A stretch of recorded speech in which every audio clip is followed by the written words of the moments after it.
बिस्मिल्लाहिर्रहमानिर्रहीम। अस्सलामुअलैकुम। MTH 101 calculus and analytical geometry final term की प्रिपरेशन कैसे करें। आज की वीडियो में मैं आपको बताऊंगी कि ऐसा आप क्या प्रिपेयर करें, आपके MCQs भी अच्छे हो जाएंगे और आपका सब्जेक्टिव भी अच्छा हो जाएगा। तो आज की वीडियो में कंप्लीट डिटेल में बताऊंगी, तो वीडियो को एंड तक देखना है ताकि आपका पेपर अच्छा हो जाए। वीडियो को स्टार्ट करते हैं। सबसे पहले MCQs वाला क्वेश्चन देख लेते हैं। अगर आपको इसकी शॉर्ट लेक्चर चाहिए तो मेरे चैनल पे सारे इसकी शॉर्ट लेक्चर अवेलेबल हैं। इसका ग्रुप ज्वाइन करना है तो वो भी अवेलेबल है, ठीक है, आप ज्वाइन कर सकते हो। क्वेश्चन नंबर 1 क्या है? Let f x is a function side that x approaches a real number a. कह रहे हैं कि यहाँ पे एक रियल नंबर आ, ठीक है, पुट कर दें एक्स की जगह पे, इधर फ्रॉम लेफ्ट और राइट साइड। अच्छा, लेफ्ट और राइट साइड, ठीक है, तो फंक्शन वैल्यू इंक्रीज और डिक्रीज, ठीक है, तो लिमिट एग्जिस्ट करेगी, यस लिमिट एग्जिस्ट करती है, ठीक है, जब फंक्शन डिफाइन हो और फंक्शन पे लिमिट एग्जिस्ट करे, ठीक है, पॉजिटिव हो, लेफ्ट हो या राइट हो, ठीक है, लिमिट एग्जिस्ट करती है इस केस में। अब सीकेंट एक्स का डेरिवेटिव क्या होता है?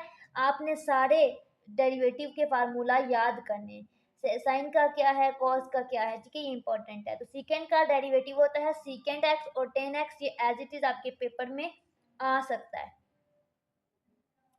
नेक्स्ट है consider a function H x and constant C. अब एक कह रहे हैं कि एक अगर फंक्शन है, कोई भी फंक्शन है, उसके साथ कोई गिनती का कांस्टेंट नंबर आ जाता है, इनके 1 2 3 कोई भी नंबर आ जाता है कांस्टेंट, तो उसको हम क्या करते हैं? सिंपली उस फंक्शन को एज इट इज लिखते हैं, उस कांस्टेंट को उठा के बाय रख लेते हैं, ठीक है। तो यहाँ पे हमारे पास कांस्टेंट क्या था? सी। इस सी को हम बाय ले जाएंगे और बाकी जो टर्म बच जाती है वो एज इट इज आ जाएगा। डी बाई डी एक्स था पहले, वो आ जाएगा, देन एच एक्स आ जाएगा। नेक्स्ट है एक फंक्शन है, कंटिन्यूस है, लिमिट एग्जिस्ट कर रही है, function has dash on minus infinity से plus infinity, maximum value B है और मिनिमम वैल्यू बी है, ठीक है। Sigma notation is represented by which of the following Greek letter. तो ये जो आपके पास सिंबल होता है इसको आप कहते हो सिग्मा नोटेशन। इसका करेक्ट ऑप्शन है C. In the following figure the area enclose is bounded below by. अच्छा, ये होता है आपके पास एक ग्राफ, ठीक है, ये जो एरिया है ना, ये जो ब्लैक पोर्शन है, ठीक है, इसको आप कहते हो जिस पे वर्क हो रहा है, रीजन, ठीक है, एरिया, इस रीजन पे वर्क हो रहा है। तो कह रहे हैं कि बाउंडेड बिलो फंक्शन कौन सा है? तो ये देखिए, ये बाउंडेड बिलो फंक्शन है और ये अबव फंक्शन है, y is equal to x plus 7। तो यहाँ पे बात हो रही है बाउंडेड बिलो, तो x y is equal to x square आपके पास का करेक्ट आंसर आ जाएगा। नेक्स्ट है at what point the two curves y is equal to x square and these are intersect. अब इसके आपने फैक्टर बनाने हैं, क्वाड्रेटिक फार्मूला लगाना है, ठीक है, या आपने इसका कंप्लीटिंग स्केयर लेना है, ठीक है, तीन मेथड से कर सकते हो। तो यहाँ पे इसके फैक्टर ले लेंगे तो हमारे पास आ जाएगा -3x -2x -6। ये आपके हैंड आउट के अंदर सॉल्व आउट हुआ है लेक्चर 23 या 24 के अंदर, ठीक है। तो x -3 तो आप आ जाएगा। तो x की वैल्यू आपके पास आ जाएगी -2 और y की वैल्यू आ जाएगी, x की वैल्यू आ जाएगी 3, ये वाली, ठीक है, ये इसका करेक्ट आंसर आ जाएगा। सेम आपने इसको सॉल्व आउट करना है। इसमें क्या कह रहे हैं? Solid generated by the region. अच्छा, सॉलिड का फार्मूला क्या होता है? इंटीग्रेशन लेते हैं, लिमिट पुट करते हैं, लिमिट 1 से 4 है, ठीक है, और लिखते हैं 2 पाए और फंक्शन 2 पाए एक्स और फंक्शन, तो फंक्शन क्या है? Square root x. इस तरह से ये इसका आंसर आ जाएगा और ये वॉल्यूम के इक्वल होता है, वी के इक्वल होता है, ठीक है। If F is smooth curve arc length. अच्छा, आर्क लेंथ में क्या होता है आपके पास फार्मूला? एक फंक्शन होता है, आप उसकी इंटीग्रेशन करते हो या फिर सम करते हो। तो यहाँ पे देखिए किसी में भी इंटीग्रेशन नहीं लगा हुआ, ठीक है। तो जब आप इंटीग्रेशन, यही फार्मूला होता है ये वाला, ठीक है, या तो यहाँ पे इसकी जगह पे इंटीग्रेशन आ जाती है, ठीक है, या इसकी जगह पे ये आ जाता है। तो यहाँ पे इंटीग्रेशन वाला ऑप्शन नहीं है, यानी कि लिमिट वाला है। तो लिमिट भी होगा और समेशन भी होगा, ठीक है। फंक्शन का स्केयर होगा और 1 होगा, प्लस होगा और साथ इसका डेरिवेटिव होगा, ठीक है, ये फार्मूला। तो यहाँ पे dx लगता है वैसे इंटीग्रेशन की केस में, तो ये लिमिट अप्लाई हो रही है डेल एक्स, तो यहाँ पे डेल एक्स आ जाएगा, ठीक है, दोनों का फर्क देख लेना। सिमेट्रिक अबाउट वाई एक्सिस है, तो वाई एक्सिस पे जब सिमेट्रिक होगा ना तो वाई पॉजिटिव होगा और बाकी नेगेटिव होगा, ठीक है। Symmetric about dash axis, y x किसके इक्वल है? वाई स्क्वायर के, तो आपके पास वाई एक्सिस पे ये सिमेट्रिक है, ठीक है। The quantity y depend on other quantity x in such a way that each of the x determine exactly one of the y। इस चीज को हम फंक्शन कहते हैं, ठीक है, जिसमें एक डिपेंड करती है, ठीक है, किसी दूसरी क्वांटिटी पे, उसको हम कहते हैं फंक्शन। x स्क्वायर -2 है तो x -2 है। देखिए कह रहे हैं कि इसकी डोमेन क्या होगी। डोमेन का मतलब होता है कि फंक्शन के अंदर कोई ऐसी वैल्यू पुट करें जब डिवाइड करें तो ज़ीरो ना आए, और यहाँ पे ऐसा कौन सा नंबर है जो पुट करें तो ज़ीरो नहीं आता। ठीक है, तो यहाँ पे डिवीजन में देखें x-2 है, तो अगर हम +2 पुट करेंगे तो +2 - 2 ज़ीरो हो जाएगा, यानी कि हम डोमेन में x की वैल्यू 2 पुट नहीं कर सकते। ठीक है, डोमेन में एक तो +2 नहीं आएगा, और दूसरा हम ऊपर देखेंगे कि क्या पुट करें, x की वैल्यू तो ज़ीरो ना आए, तो यहाँ पे या ना आए। ठीक है, तो यहाँ पे देखें x स्क्वायर है, किसी भी नंबर का स्क्वायर है ना वो नेगेटिव हो, माइनस हो, माइनस का स्क्वायर क्या होता है, प्लस हो जाता है, या प्लस हो, ठीक है, प्लस ही रहेगा। और तो इसका मतलब है कि इसकी डोमेन सारी रियल लाइन आएगी, क्योंकि जो किसी नंबर का स्क्वायर होता है ना उसमें सारी डोमेन आ जाती है रियल लाइन। ठीक है, तो यहाँ पे एक्स स्क्वायर है, इस वजह से इसकी डोमेन आपके पास आ जाएगी -∞ से +∞। ठीक है, तो यहाँ पे अगर हम 2 पुट करते हैं +2 तो 4 - 4 ज़ीरो हो जाएगा, यानी कि सिर्फ 2 को छोड़ के बाकी सारी इसकी डोमेन है, यानी कि इसका करेक्ट आंसर आपके पास -∞ से लेकर ये +∞ तक आ जाएगा, और 2 को छोड़ के। तो इस तरह से आपने इसको ऐसे लिखना होता है, इज कंटिन्यूज एवरीवेयर एक्सेप्ट। तो इस पॉइंट पे 10x जो है वो कंटिन्यूज नहीं होता। ये एमसीक्यूज पक्का फाइनल पेपर में आता है कि sin x/x करो तो आपके पास क्या आता है, तो इसका आंसर आपके पास 1 आता है। ठीक है, लेकिन अगर होता ना sin 2x/2 तो उसका आंसर 2 आता है, अगर sin 3x/3 हो तो 3 आता है। ये एक सीरीज है, इसको सिग्मा नोटेशन में लिखना है। तो सबसे पहले आपने लिखना है सिग्मा, आपने पैटर्न देखना है कि कौन सा पैटर्न जा रहा है। यहाँ पे एक नंबर पॉजिटिव है, एक negative, positive negative, positive negative, यानी कि जो भी नंबर है उसकी पावर है, क्योंकि एक नंबर 1 पावर होगी, फिर 2 3 पावर, जब इवन होगी तो प्लस आएगा, पावर जब ऑड होगी तो माइनस आएगा, यानी कि पहला जो नंबर है ना उसकी पावर कोई भी इवन नंबर है, क्योंकि उसके साथ प्लस है, के है। ठीक है, फिर हम जब 2 1 पुट करेंगे यहाँ पे, ठीक है, 2 पुट करेंगे 3 तो आ जाएगा। अब यहाँ पे नंबर क्या है हमारे पास, कोई भी 1 3 5 7 9, एक एक नंबर का गैप है, दो दो नंबर का गैप है, तो हम लिख लेते हैं कि वो नंबर माइनस है और साथ 1 है। ठीक है, -1 की पावर के। अब ये नंबर 1 था, 1 के बाद 3 था, 3 के बाद 5 था, यानी कि आपके पास दो नंबर हर स्टेप में प्लस हो रहे हैं, यानी कि 2k नंबर इंक्रीज हो रहे हैं। तो यहाँ पे 2k था तो उसका प्लस आ जाएगा, ये इसके पास आंसर आ जाएगा। नेक्स्ट आपके पास एक फंक्शन है, ठीक है, ये पॉइंट है और कह रहे हैं revolve about y axis generated a solid. अब देखिए मैंने क्या कहा था, volume of solid cylindrical shell find out करना है। तो सिलेंड्रिकल शेल का फार्मूला क्या होता है, इंटीग्रेशन ऑफ 2 पाई एक्स और फंक्शन, तो जो भी फंक्शन होगा, तो यहाँ पे स्क्वायर रूट एक्स फंक्शन था, ठीक है, तो डी एक्स लिख लेंगे, जो भी लिमिट होगी वो यहाँ पे लिख लेंगे। इसका आपने स्ट्रक्चर समझना है, ये बहुत इंपॉर्टेंट होता है। ठीक है, अब एक फंक्शन है y is equal to 2 square root 2 3 x की पावर 3/2, और ये इसकी लिमिट है। तो आर्क लेंथ क्या होगी, देखिए मैंने आपको क्या कहा था, आर्क लेंथ में दो चीज़ें होती हैं, एक समेशन एक इंटीग्रेशन। अब यहाँ पे ऑप्शन में इंटीग्रेशन वाले ऑप्शन है, तो इंटीग्रेशन वाला फार्मूला लगेगा। तो फार्मूला क्या होगा, इंटीग्रेशन उसकी लिमिट, लिमिट क्या है 0 से 2, ठीक है, और फार्मूला होता है स्क्वायर रूट 1 प्लस फंक्शन के डेरिवेटिव का स्क्वायर, तो d/dx फंक्शन के डेरिवेटिव का स्क्वायर। ये इसका ऑप्शन नहीं हो सकता बिकॉज इसमें लिमिट नहीं लिखी हुई और क्वेश्चन में लिमिट दी गई है।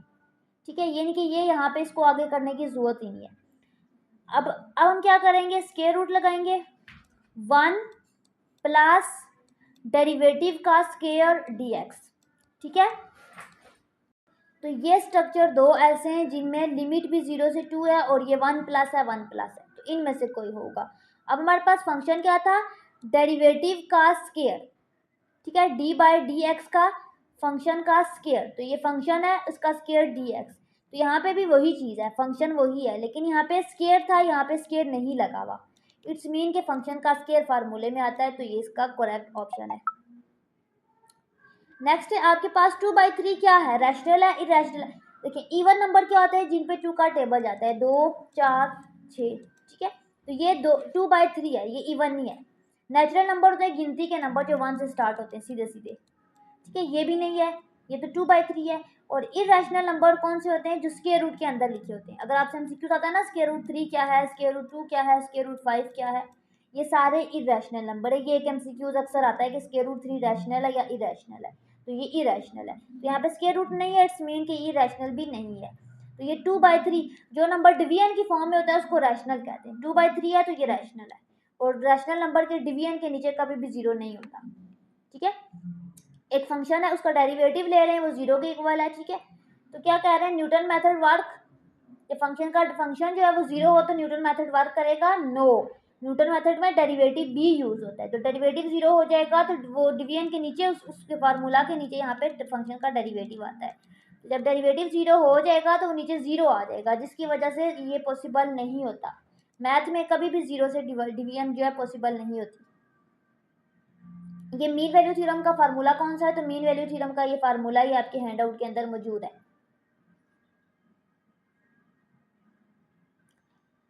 अच्छा, ये है इफ एफ इज फंक्शन, ये फंक्शन गिवन है, फंक्शन का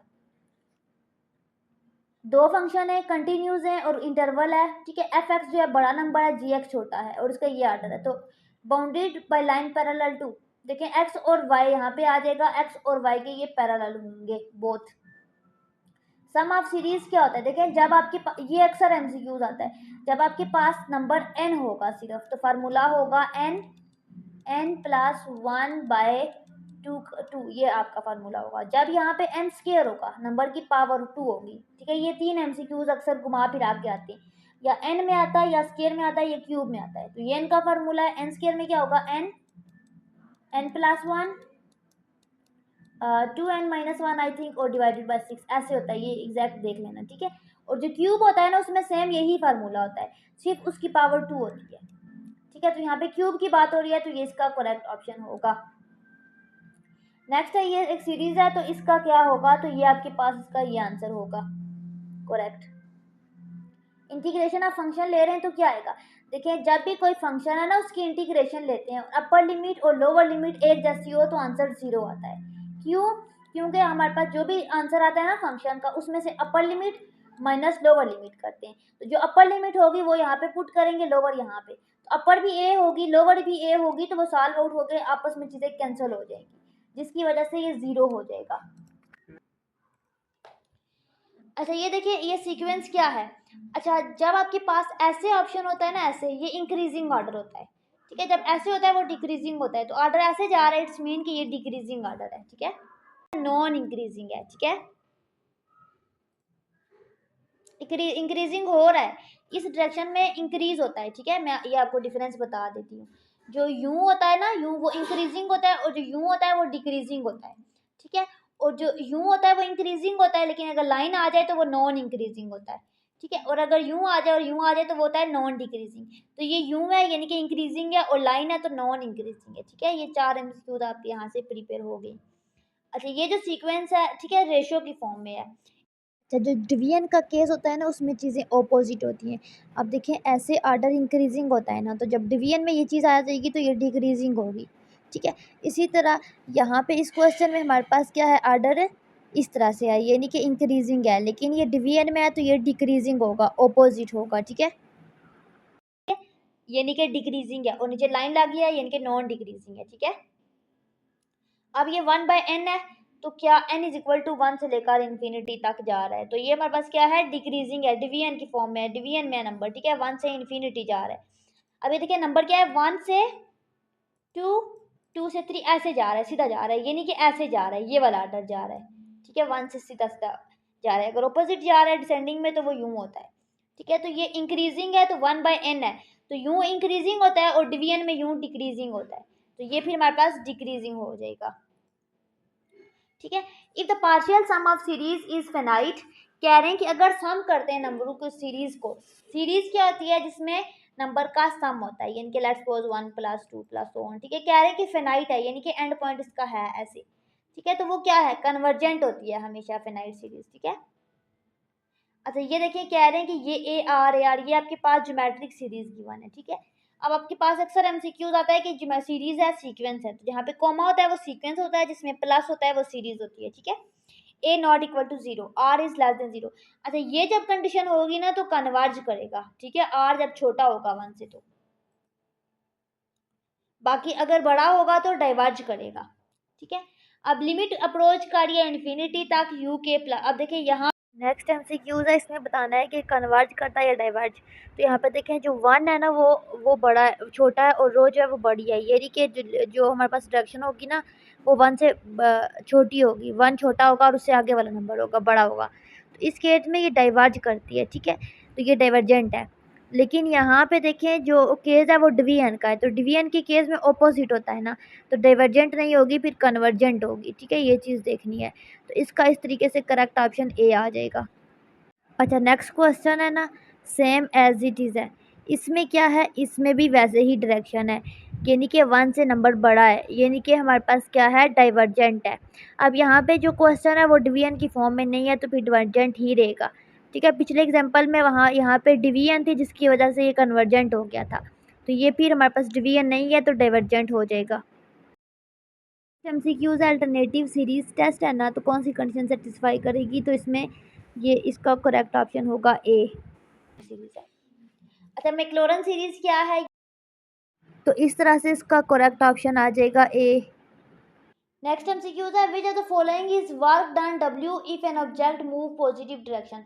देखिए जब वर्क डन है ना तो उसका फार्मूला क्या है, तो डब्ल्यू आपके पास होता है एफ डॉट डी, ठीक है। अब आपने देखना यहाँ पे कंडीशन गिवन क्या है, फंक्शन आपको एफ एक्स गिवन है, यानी कि आपके पास 0 से 3 इंटीग्रेशन है, तो आपने देखना है कि 0 से 3 किसकी लिमिट है, तो 0 से 3 एक किसकी लिमिट है, एक किसकी लिमिट है, यानी कि ये इसका आंसर नहीं है, इन दोनों में से है। अब देखेंगे फंक्शन क्या है, तो फंक्शन एफ ऑफ एक्स है, तो एफ ऑफ एक्स फंक्शन यहाँ पे होगा डी एक्स होगा, यानी कि ये इसका आंसर है, ठीक है। नेक्स्ट है आपके पास एक स्प्रिंग है जिसकी डिस्टेंस 2 मीटर है और फोर्स 3 न्यूटन है, तो क्या होगा, तो हमारे पास डिस्टेंस, इसका करेक्ट ऑप्शन है 3 न्यूटन मीटर, ठीक है, न्यूटन और मीटर आ जाएगा। अच्छा ये जो अच्छा नेक्स्ट ये ना क्विज फ्रॉम लेक्चर 26 टू 45, तो इस पर मैंने एक डिटेल वीडियो बनाई हुई है, तो ये सारा पोर्शन अगला मैंने हाफ उसमें समझाया हुआ है, तो लिंक मैं डिस्क्रिप्शन में ऐड कर दूंगी, ठीक है, आपने वो देखना है क्योंकि एक वीडियो में कवर करना मुश्किल था, ठीक है, तो वो देख लेनी है। वो देखने के बाद फिर जो एंड वाला पोर्शन है वो मैं आपको भी समझा देती हूँ। नेक्स्ट है हमारे पास साइन का डेरिवेटिव हमारे पास होता है कॉस एक्स, और कॉस 180 पे हमारे पास क्या होता है पाई, ठीक है, पाई 1 होता है, और कॉस 0 पे भी 1 होता है, तो 1 प्लस 1 हमारे पास क्या हो जाएगा, 2 हो जाएगा, ठीक है। सेम टेन की इंटीग्रेशन हमारे पास क्या होगी, ये आ जाएगी pi by 4। Sign 2x by 2 का डेरिवेटिव 2 होता है और x बाई एक्स का डेरिवेटिव 1 होता है, अगर यहाँ पे 3 आ जाए तो 3 होता है। ई एक्स स्क्र माइनस 1 है, इसकी इंटीग्रेशन क्या होगी, तो इसका आंसर आपके पास 0 आ जाएगा। 10 बाई इसका आपके पास 0 आ जाएगा, इसकी इंटीग्रेशन 1 होगी, ठीक है। जो हमारे पास कंटिन्यूस होते हैं सेम टू मैन, उसको हम स्मूथ कहते हैं, और कांस्टेंट का डेरिवेटिव हमेशा 0 होता है, और कांस्टेंट की इंटीग्रेशन वही फंक्शन होती है, कोई भी कभी भी 0 नहीं होती, ठीक है। अभी कह रहे हैं कि a माइनस 7 है तो इसका डेरिवेटिव क्या होगा, और a कांस्टेंट है तो कांस्टेंट का डेरिवेटिव 0 होता है, पहले बता चुकी हूँ। प्लेन कर्व हो not a line in a dash plane, देखें लाइन का मतलब होता है ये, प्लेन का मतलब होता है 2, ठीक है। तो कह रहे हैं कि जो लाइन नहीं होती प्लेन कर्व में उसको क्या कहते हैं, प्लेन कहते हैं, तो उसकी डायमेंशन क्या होगी, तो एक और एक 2 डायमेंशन होगी, ठीक है। लाइन की 1 डायमेंशन होती है, प्लेन की 2 डायमेंशन होती है, और स्पेस की 3 डायमेंशन होती है। क्रॉस सेक्शनल एरिया क्या होगा, देखिए cross sectional area of volume of the solid, देखिए इसका फार्मूला होता है पाई, ठीक है, फंक्शन की इंटीग्रेशन, लिमिट जो भी गिवन है, और फंक्शन का स्केयर, तो फंक्शन क्या है f of y, perpendicular to y है यानी कि एफ वाई है, तो एफ वाई का स्केयर डी वाई आ जाएगा, ठीक है। अब cross section area perpendicular x axis के, तो एक्स एक्सिस के परपेंडिकुलर जब होता है ना डी एक्स आ जाएगा, तो एरिया की वैल्यू कोई नहीं गिवन तो ए एक्स आ जाएगा, और उसकी इंटीग्रेशन करते होते हैं, ठीक है, वॉल्यूम ऑफ सॉलिड के केस में। Same cross sectional area perpendicular to x axis, तो यहाँ पे देखें वॉल्यूम क्या होगा, तो अगर तो हमें ये होगा, ठीक है, ये इसका फार्मूला होता है, लेकिन अगर एरिया हमें नहीं गिवन, फंक्शन गिवन है, तो हम पाई एफ एक्स लिखेंगे फंक्शन के केस में, ठीक है। दोनों सेम फार्मूले हैं, सेम क्वेश्चन है, जस्ट डिफरेंस क्या है, जहाँ पे एरिया की कंडीशन है यहाँ पे फंक्शन की, तो फंक्शन वाले के साथ पाई आएगा। सिलेंड्रिकल शेल का क्या फार्मूला है, तो पाई r2 square minus pi r1 square, और ये आपकी हैंड आउट के अंदर मौजूद है, ठीक है। ये सारे फार्मूले ये आपके हैंड आउट के अंदर मौजूद है। वर्क डन का क्या फार्मूला है, वर्क का सा यूनिट क्या है, फोर्स इतनी है, डिस्टेंस इतना है, तो वर्क डन क्या होगा, तो फोर्स मल्टीप्लाई बाय डिस्टेंस होता है, तो 6 को 500 से मल्टीप्लाई करो तो 3000 आ जाता है। डिस्टेंस निकाला है इस क्वेश्चन का, तो ये डिस्टेंस का फार्मूला होता है, ठीक है। इस तरह से आपने डिस्टेंस निकाला है। वीडियो लेक्चर के अंदर मैंने बड़ा डिटेल में इस चीज़ को समझाया हुआ है। अच्छा, ये अब टॉपिक आ गया आर्क लेंथ वाला, ठीक है। तो मैंने आपको क्या बताया था, लेंथ का फार्मूला क्या होता है, 1 प्लस फंक्शन के डेरिवेटिव का स्क्वायर इंटीग्रेशन ए से बी लिमिट, ठीक है। तो यहाँ पे y क्या है, 3x है, ठीक है, और लिमिट क्या है 0 से 1, तो यहाँ पे 0 से 1 आ जाएगी लिमिट, ठीक है, और 3x आ जाएगा फंक्शन। 3x का डेरिवेटिव क्या होगा, 3 होगा, ठीक है। 3 का स्क्वायर हो जाएगा 9, 9 प्लस 1 क्या हो जाएगा 10, स्क्वायर रूट 10, ठीक है। तो स्क्वायर रूट 10 में जब लिमिट पुट करेंगे तो यहाँ पे देखें x कोई वैल्यू नहीं है, तो स्क्वायर रूट 10 ही रहेगा, तो ये इसका करेक्ट आंसर आ जाएगा। अभी देखिए y is equal to 4x है, तो यहाँ पे क्या आ जाएगा 4x, तो 4 आ जाएगा यहाँ पे, 4 4 16 प्लस 1 17 आ जाएगा, स्क्वायर रूट 17, ठीक है, या ऐसे आ जाएगा। y is equal to x है, from 1 to 0 to 1 the length is, तो x का डेरिवेटिव 1 होगा, तो यहाँ पे 1 आ जाएगा, तो 1 प्लस 1 क्या आ जाएगा 2, स्क्वायर रूट 2 आ जाएगा, ठीक है। 0 से 1 यहाँ पे आपके पास क्या आएगा, x नहीं आएगा, स्क्वायर रूट 2 आएगा, इसको करेक्ट करें, ठीक है। y is equal to x from 0 to length is, अच्छा ये आपके पास y क्या है, फंक्शन है, फंक्शन का डेरिवेटिव क्या होगा 1, ठीक है। यहाँ पे अगर तो कोई गिनती का नंबर होता, 1 कांस्टेंट होता ना, तब हम 1 आता, ठीक है। ये चीज़ गलत है, ये गलत हुई हुई है, ठीक है। यहाँ पे भी स्क्वायर रूट 2 आएगा और इसमें भी स्क्वायर रूट 2 आएगा। एक्स स्क्वायर फंक्शन है 0 से 2, तो लेंथ क्या होगी, तो इंटीग्रेशन 1 प्लस फंक्शन के डेरिवेटिव का स्क्वायर, तो फंक्शन क्या है एक्स स्क्वायर, तो एक्स स्क्वायर का डेरिवेटिव क्या होगा 2x होगा, तो इसका स्क्वायर लेंगे तो क्या आ जाएगा 2 2 4 4x स्क्वायर आ जाएगा, ठीक है। इस तरह से मे भी ये आगे फर्दर सॉल्व आउट हुआ होता, लेकिन यहाँ पे जो ऑप्शन थे वो यहाँ तक ही सॉल्व आउट हुआ होता, सो दैट्स वाई हमने यहाँ तक किया। अब ये y sin x है, तो इसकी 0 से पाई इंटीग्रेशन है, तो लेंथ क्या होगी, तो यहाँ देखिए 0 से पाई इसकी लिमिट है स्क्वायर रूट 1 प्लस फंक्शन का स्क्वायर dx, फंक्शन क्या है sin x, sin x का डेरिवेटिव होता है cos x, तो cos x का स्क्वायर dx आ जाएगा, ठीक है। और अगर यहाँ पे नेगेटिव भी आए तो वो स्क्वायर प्लस हो जाता है, ठीक है।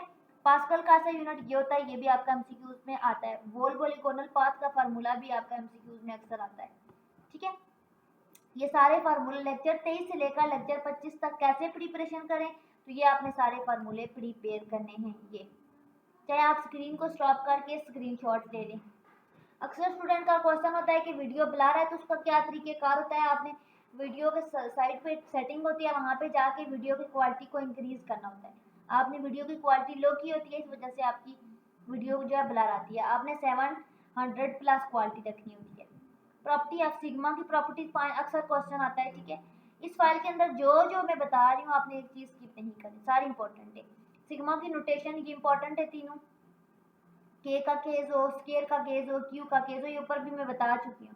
ये लेंथ का फार्मूला, कि लेंथ का फार्मूला डेल के केस में ये होता है, एक ये होता है, लेकिन मोस्टली आपका ये वाला यूज होता है, ये जो है थर्ड वाला, ठीक है। वर्क डन का फार्मूला, ठीक है। ये सारे फार्मूले आपने प्रिपेयर करने हैं। फाइल चाहिए तो वो आपको मिल जाएगी, आप व्हाट्सएप पे मुझसे कांटेक्ट कर सकते हैं, ठीक है। बाकी हमारे पास सारी सर्विसेज अवेलेबल होती है। अच्छा, इसमें क्या होता है, ये एक्स के एरिया निकालने वाला, लेफ्ट हैंड पॉइंट का फार्मूला अलग होता है, राइट का अलग होता है, मिड का अलग होता है, और मैंने वीडियो लेक्चर के अंदर डिटेल में ये सारी चीज़ें समझाई है। इंटेग्रल की प्रॉपर्टी क्या है, ये अक्सर पूछ लेते हैं क्वेश्चन, ठीक है। ये भी आपको सही आनी चाहिए।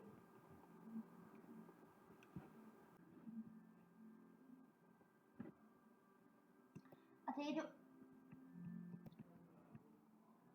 नेक्स्ट 5 नंबर का अक्सर ये क्वेश्चन आता है, ठीक है। ये फंक्शन होता है, इसकी इंटीग्रेशन करनी होती है, तो यहाँ पे हम सबसे पहले क्या करते हैं, ये जो फंक्शन है ना ब्रैकेट के अंदर 2x² + 1, इसको हम लेट करते हैं कि ये u के इक्वल है, ठीक है। ये u के इक्वल है, तो जब ये u के इक्वल है तो इसका डेरिवेटिव होना बहुत ज़रूरी होता है।